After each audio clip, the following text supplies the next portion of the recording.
دوای ئەوەی کە لە شاری دەربەنیخان چەند حاڵەتێکی نەخۆشی ڤایرۆسی کۆرۆنا تۆمار کرا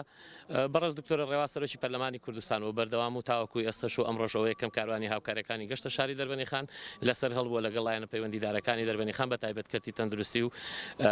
کەرتی تەندروستی و یەکە ئیدارەکانی قەزای دەربەندیخان و ئەمڕۆ بەشێک لە هاوکاریەکانی بە بڕی زیاتر لە 12,000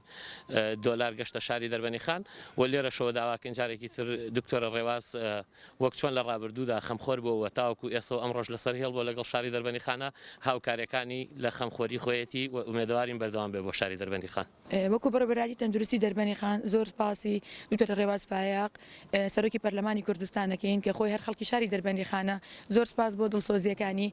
کە خێرا هاتوتە سەرخەت لەگەڵمان بووە و لایەنی پەیوەندیداریشی هێناوەتە سەرخەت بە ناردنی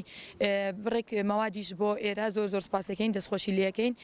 مەوادی وەکو بڵین بێدی بۆ دابین کردوین گەرمی پێ و هەروەها مەوادی تری طبی و هیوادارین هەر هاوکاریەکانی بەردەوام بێت.